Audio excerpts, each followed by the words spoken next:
Olá, voltamos a conversar com Leandro Dias da Silva, doutor em Engenharia Elétrica e coordenador do COMP, o Laboratório de Computação Pervasiva da UFAL. Professor, o que é a computação pervasiva? Esse é um termo que vem sendo muito utilizado nos últimos anos, principalmente com a disseminação dos dispositivos móveis, né? Os smartphones, celulares, tablets. A ideia da computação pervasiva, o slogan dela é a computação em qualquer lugar, a qualquer momento. Então a ideia é você ter a computação em diversos dispositivos, diferente do que nós estamos acostumados. Nós estamos acostumados o computador, aquele desktop em cima da nossa mesa. Com uma conexão ligada somente a ele, unicamente a ele? Isso, ele conectado à internet, você utilizando ele através do teclado, do mouse e aquele monitor. Isso já vem de décadas atrás, desde os primórdios do PC. Então a computação pervasiva hoje em dia, ela surgiu através da disseminação de dispositivos móveis, de forma geral, e principalmente de sensores e capacidade de comunicação entre diversos equipamentos. Então você pode ter, por exemplo, computação embarcada, que a gente chama, em celulares, em relógios, em ar-condicionado. Wi-Fi, Bluetooth. Isso. Televisão, hoje em dia já é muito comum, geladeira, micro-ondas. Então são dispositivos que a gente não estava acostumado a ver um programa sendo executado ali, E para que se utiliza isso? Através das tecnologias de comunicação sem fio, principalmente as mais baratas e que consomem menos energia, por causa desses dispositivos terem muitos deles limitação de bateria, então se utiliza, por exemplo, o Bluetooth, certo? Tem o Zigbee também e várias outras que têm sido desenvolvidas. Então essas tecnologias permitem que esses dispositivos se comuniquem entre si e trabalhem a favor do usuário. Certo? Então você pode ter vários dispositivos no ambiente controlando temperatura, iluminação, troca de informação em geral. Troca de informação, que equipamento tem que estar ligado, tem que estar desligado. Por exemplo, você sai do quarto, o ar-condicionado pode desligar. E o Touché está nesse contexto de computação, digamos. O Touché, atualmente, ele é uma aplicação que roda em dispositivos móveis. Ele ainda não tem esses recursos que a gente diz de ambiente. São os próximos passos que a gente pretende desenvolver no Touché, vários módulos, como por exemplo chamada eletrônica. Então o professor entra na sala de aula, vai estar com o módulo do professor ativado no Touché dele e automaticamente os dispositivos dos alunos com Bluetooth ligado, é como se eles estivessem respondendo a chamada automaticamente. Então com isso o professor não precisa mais perder tempo fazendo a chamada. Então cada vez que o professor entra na sala de aula, por exemplo, as luzes podem acender, o ar-condicionado ser ligado numa determinada temperatura e da mesma forma como ele deixa a sala de aula, as luzes apagam automaticamente, o ar-condicionado desliga, o projetor desliga e assim sucessivamente. Então essa ideia de você ter os dispositivos no ambiente, não necessariamente computadores, mas outros dispositivos, processando informações e se comunicando entre si para trabalhar para o usuário, essa é a ideia da computação pervasiva. Agora, sobre o Touché, como é que vai ser a disseminação disso? Vai ser vendido, vai ser patenteado? Ou o objetivo não é esse, é desenvolver mesmo o sistema para a pesquisa aplicada? Certo. A princípio, tudo que a gente faz no COMP, até por estar dentro da universidade, são iniciativas de software livre. Então, qualquer pessoa pode ter acesso ao código-fonte, à aplicação, pode usar, pode fazer alterações.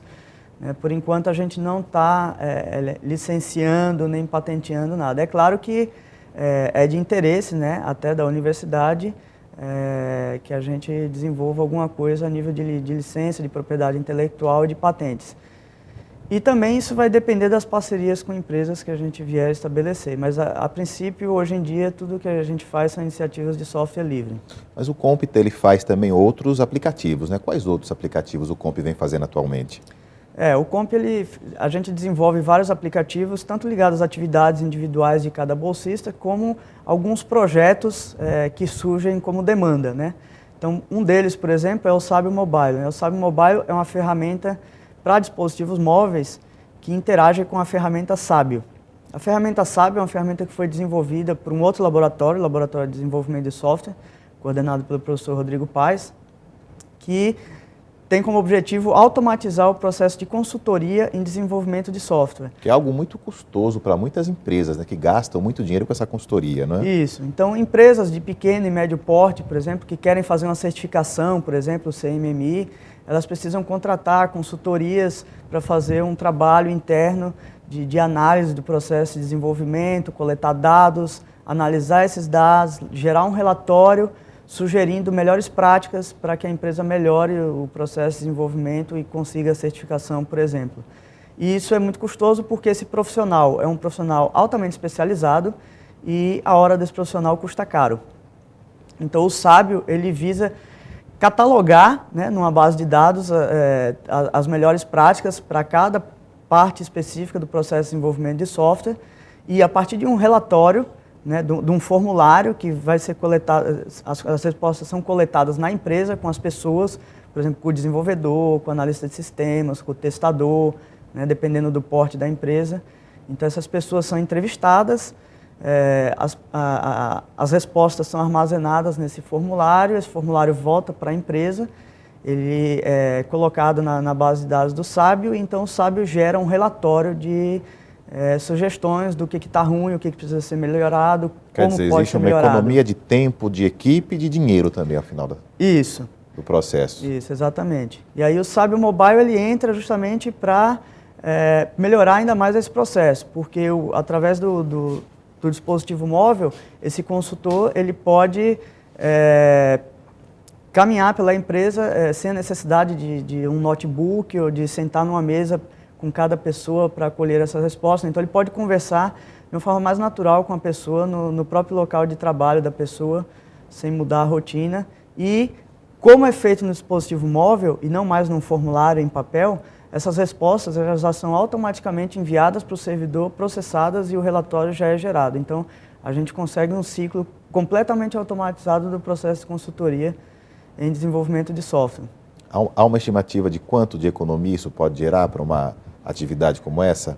Não, esse estudo ainda não foi feito. Esse é um dos próximos passos do projeto, é fazer um estudo de caso com empresas, possivelmente aqui do APLTI de Alagoas, né?